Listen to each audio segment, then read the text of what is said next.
السلام علیکم ناظرین، اس قسط کے آغاز میں آپ دیکھیں گے مارکو نے اور اس کے آدمیوں نے خالد خالد پر پستولیں تان رکھی ہوتی ہیں۔ خالد خالد کہتا ہے کہ تمہیں نہیں لگتا کہ زیادہ ہو گیا ہے، اتنی ساری پستولیں صرف ایک آدمی پر؟ خالد خالد باز یہی کہتا ہے کہ مارکو کے پیچھے سے خالد خالد کے بہت سے آدمی بندوقیں لے کر پہنچ جاتے ہیں۔ مارکو دیکھتا ہے کہ وہ چاروں طرف سے گھیر چکا ہے۔ خالد خالد مسکرا کر کہتے ہیں کہ دیکھو تم نے کیا کر دیا، تمہاری وجہ سے دکاندار پریشان ہو گئے، تمہیں ان کی دکانوں کے سامنے کھڑا نہیں ہونا چاہیے تھا، آپ فوراً سے اپنا بستر اٹھاؤ اور جہاں سے دفع ہو جاؤ۔ مارکو جب دیکھتا ہے کہ اتنی بندوقیں تو وہ کہتا ہے کہ ہم جا رہے ہیں، یہ کہہ کر وہ تمام لوگ وہاں سے کھسک جاتے ہیں۔ خلیل خالد کہتے ہیں کہ فکر نہ کرو، میں تمہیں ڈھونڈ لوں گا مارکو۔ دوسری طرف پائے تخت کا منظر دکھائی دیتا ہے۔ شہزادہ محمد سلیم وہاں تنہا بیٹھے ہوتے ہیں، اتنے میں عبدالقادر وہاں جاتے ہیں اور کہتا ہے کہ میں نے سنا ہے کہ تم اپنے کمرے سے نہیں نکل رہے ہو۔ محمد سلیم کہتا ہے کہ میں تو پڑھ رہا ہوں۔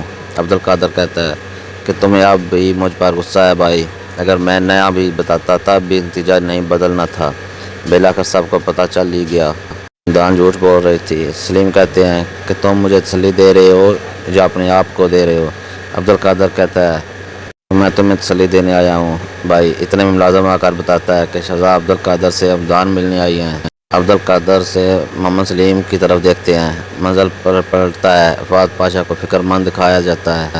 شہناز کہتی ہے کہ مشکل وقت آنے والا ہے فؤاد، مجھے ڈر ہے کہ تمہاری جلد بازی عبدالحمید کی بجائے تمہیں نہ مار ڈالے، تم کامیاب ہوگے فؤاد، عبدالحمید صرف تم پر بھروسہ کرے گا، بس تم اپنی اوقات میں رہنا۔ فؤاد پاشا کہتا ہے کہ میں خود کو تمہیں سونپتا ہوں، میں تمہارے منصوبے سننا چاہتا ہوں جو کہ تخت تک میرا راستہ صاف کر دیں۔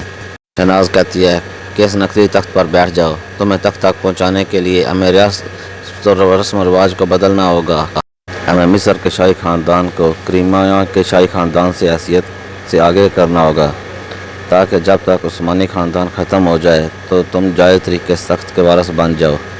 شہناز کہتی ہے کہ ہم اس بات کو یقینی بنائیں گے کہ کریمیا کا سربراہ توفیق پاشا لوگوں کے لیے بھروسہ ہی نہ رہے۔ دوسری طرف ہمدان کا ملازم آ کر بتاتا ہے کہ شہزادے نے کہا ہے کہ وہ آپ سے نہیں بات کرنا چاہتے۔ ہمدان روتی ہوئی آنکھوں سے کاغذ پر کچھ لکھتی ہے اور کہتی ہے کہ یہ کاغذ محمد سلیم کو دے دینا۔ یہ کہہ کر ہمدان وہاں سے نکل جاتی ہے۔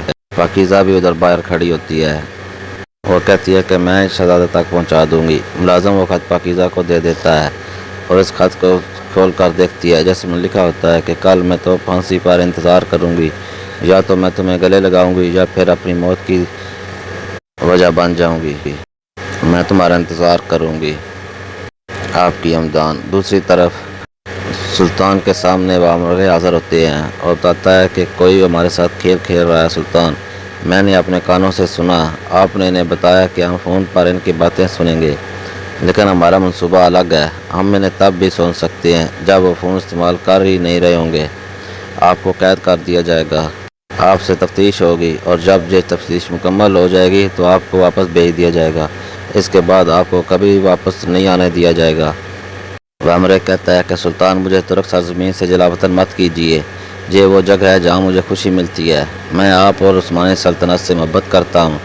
سلطان فرماتے ہیں آپ کو یہ بات انگریزوں کے لیے مخبری کرنے سے پہلے سوچنی چاہیے تھی۔ وامرے اپنی طرف سے یقین دلاتا ہے کہ میں نے ایسا کام نہیں کیا جو آپ کی سوچ اور عزت کے خلاف ہو۔ سلطان کہتے ہیں کہ ہم تفتیش کر رہے ہیں، تحقیق کر رہے ہیں فواد افندی کی بھی اور تمہاری بھی کہ کون صحیح ہے اور کون غلط ہے، لیکن ظاہراً لگتا ہے کہ تم غلط ہو وامرے افندی۔ وامرے افندی دیکھنے میں معصوم اور شریف انسان نظر آتا ہے، لیکن آگے دیکھیں ناظرین کیسا ہوتا ہے، اور وہ معصوم انداز میں رونے لگتا ہے۔ دوسری طرف ثنیہ سلطان نے اجازت لے کر دربار میں آتی ہے اور کہتی ہے کہ سلطان معاف کیجیے گا، آپ اپنے کاموں میں اتنا مصروف ہونے کے باوجود میں آپ کے سامنے ملنے چلی آئی ہوں، لیکن یقین مانے کہ میں صبر نہیں کر سکتی تھی۔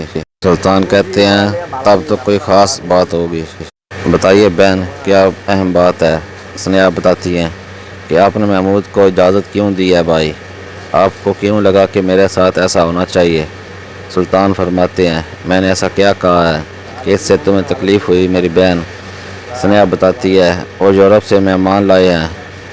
سلطان کہتے ہیں کہ ہاں میں نے اسے اجازت دی ہے، سنیا کہتی ہے تو کیا آپ کو بھی ایسے ہی لگتا ہے کہ میں بوڑھی ہو گئی ہوں کہ آپ نے اجازت دے دی محمود پاشا کو؟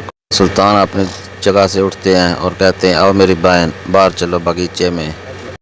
سنیا، سلطان اور عبدالحمید دونوں باہر آ جاتے ہیں باغیچے میں اور باتیں کرنے لگتے ہیں۔ اتنے میں وہاں پر محمود پاشا بھی آ جاتا ہے۔ محمود پاشا سلطان سے اجازت لے کر کہتے ہیں کہ سلطان، انتہائی اہم مہمان جس کا ہم انتظار کر رہے تھے وہ یورپ سے آ گئے ہیں، اگر آپ کی اجازت ہو تو میں اسے اندر لاؤں۔ اس کے بعد سلطان کی اجازت سے مہمان کو لایا جاتا ہے۔ وہ مہمان ایک لکڑی کا بکسا ہوتا ہے۔ محمود کہتے ہیں کہ سلطان ہم اسے کھولیں۔ سلطان اجازت دے دیتے ہیں۔ ملازمین بکسے کو ڈھکن سے اتار دیتے ہیں۔ محمود کہتے ہیں کہ سلطان، قسم سے اتنی خوبصورت ہے کہ آپ اسے دیکھ نہیں سکتے، یہ بہت ہی شاندار ہے۔ سنیا اس کی تعریفیں سن کر اندر سے جل رہی ہوتی ہے اور سلطان مسکرا رہے ہوتے ہیں۔ اس کے بعد محمود پاشا اس بکسے سے ایک سائیکل نکالتے ہیں۔ سنیا جب سائیکل کو دیکھتی ہے تو سکھ کا سانس لیتی ہے اور ان کے چہرے پر مسکراہٹ آ جاتی ہے۔ یہ اس وقت کی جدید ترین ایجاد ہوتی ہے۔ محمود پاشا کہتے ہیں کہ اس مہمان کا انتظار ہم سب کر رہے تھے۔ سنیا کہتی ہے کہ اوہ محمود، اوہ پتہ نہیں کیا سوچ بیٹھی تھی میں۔ محمود پاشا جلدی سے سائیکل پر بیٹھ جاتے ہیں، اسے ٹانگوں سے دوڑانے لگتے ہیں۔ محمود پاشا کہتا ہے کہ یہ تو بہت تیز چلتی ہے سلطان، اور اس پر رن بھی لگا ہے۔ سلطان کہتے ہیں کہ محمود پاشا، ہمارے انجینئر بھی اس سے اچھی سائیکل بنا سکتے ہیں، انہیں کام کرنے کو کہہ دیں۔ سلطان کہتے ہیں کہ بسم اللہ پڑھ کر اسے پیڈل سے چلائیے۔ اس کے بعد محمود پاشا پیڈل کی مدد سے سائیکل دوڑانے لگتے ہیں۔ سلطان فرماتے ہیں کہ سنیا، میں محمود پاشا کو کبھی کسی ایسے کام کی اجازت نہیں دوں گا جس سے آپ کو تکلیف پہنچے۔ سنیا کہتی ہے تو اس نے سائیکل کی اجازت مانگی تھی، آپ سے میں شرمندہ ہوں۔ اتنے میں محمود پاشا جلدی سے سائیکل دوڑاتے ہوئے جا رہے ہوتے ہیں اور وہ سیدھا جا کر پانی میں گر جاتے ہیں۔ شاید انہیں اس وقت بریک لگانے کا پتہ نہیں ہوتا۔ محمود پاشا پانی میں نہا جاتے ہیں۔ محمود کہتے ہیں سنیا، تم تو ویسے ہی پریشان ہو جاتی ہو، میں پانی میں گرا نہیں ہوں، میں دیکھ رہا تھا کہ یہ سائیکل پانی پر بھی چل سکتی ہے۔ دوسری طرف شہناز محل میں بہت پریشان ہوتی ہے۔ اتنے میں زینب وہاں آ جاتی ہے شہناز کے پاس۔ وہ اسے کہتی ہے کہ ہم یہاں تک آنے کے بعد پکڑے جانے والے تھے۔ زینب کہتی ہے کہ نعیمہ خانم نے آپ کی باتوں پر یقین کر لیا ہے، لیکن بیدار خاتون جوہری سے ملنے کے بعد یہ جان جائیں گی کہ آپ نے جو کچھ کہا وہ سچ نہیں ہے۔ شہناز کھانے کی طرف دیکھ کر کہتی ہے کہ ہاں، اگر وہ بات کر پائے تو۔ دوسری طرف سلطان دربار میں ہوتے ہیں۔ تعظیم پاشا کہتے ہیں کہ سلطان، ہم نے وامرے کو گرفتار کر لیا ہے اور ہم نے دروازے پر ایک محافظ تعینات کر دیا ہے۔ اس نے ایسا کیوں کیا جبکہ اس پر اتنا بھروسہ کرتے تھے ہم؟ سلطان فرماتے ہیں تعظیم پاشا، مجھے ایک بات بتائیے، کیا شیطان نہیں جانتا کہ اللہ موجود ہے؟ تعظیم پاشا کہتا ہے کہ ہاں وہ جانتا ہے سلطان۔ سلطان فرماتے ہیں تو پھر وہ ہم سے بہتر جانتا ہے کہ کیا صحیح ہے اور کیا غلط ہے۔ لوگ بھی اسی وجہ سے دغا کرتے ہیں جس سے شیطان نے دغا کیا۔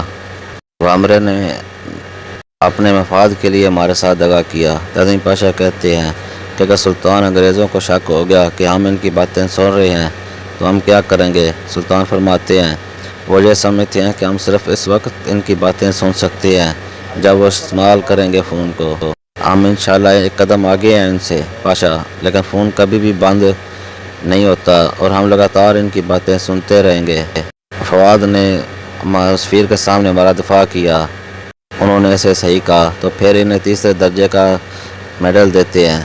اس کے بعد عثمان تتار صاحب کے ساتھ موجود ہوتے ہیں۔ وہ بتاتا ہے کہ مارکو نے گنڈے اکٹھے کر لیے ہیں، انہیں ہتھیار دیے جا رہے ہیں، چچا اکیلا کیا کر پائے گا، چلو چل کر ان کے اڈے پر حملہ کرتے ہیں۔ جزار کہتا ہے کیا چچا کو خبر ہے؟ تتار صاحب کہتے ہیں کہ خلیل خالد ہماری جگہ لوگ رکھ سکتے ہیں، لیکن پایا تخت کو ان کی جگہ اور کوئی نہیں ملے گی، گاروں کے اڈے تک لے کر جاؤ۔ اس کے بعد وہ چاروں لوگ نکل پڑتے ہیں۔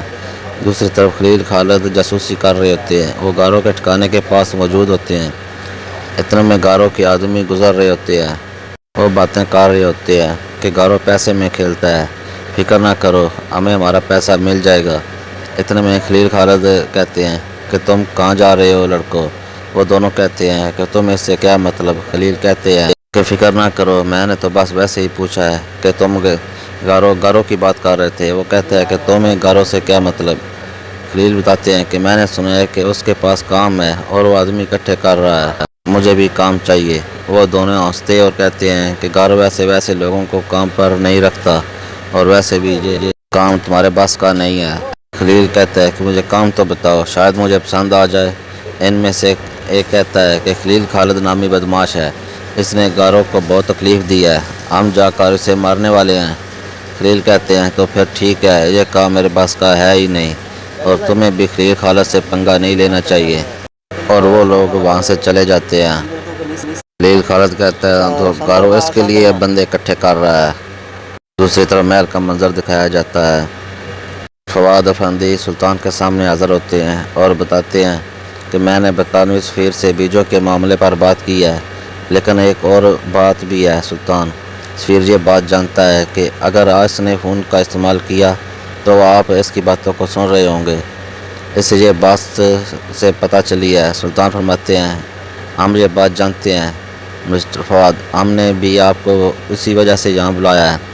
فواد کہتا ہے کہ میں نے انہیں یقین دلانے کی کوشش کی کہ ایسا کچھ بھی نہیں ہے, لیکن سفیر یہ بات خود اپنے طریقے سے جاننا چاہتا ہے. وہ ایک چال چلے گا. سلطان فواد کو کہتے ہیں کہ میرے قریب آئیے, اور وہ ایک تیسرے درجے کا میڈل فواد کے کوٹ پر لگا دیتے ہیں. سلطان کہتے ہیں کہ آپ کو انعام دیا جائے گا جب بھی آپ عثمانیوں سے اپنی وفاداری کا ثبوت دیں گے.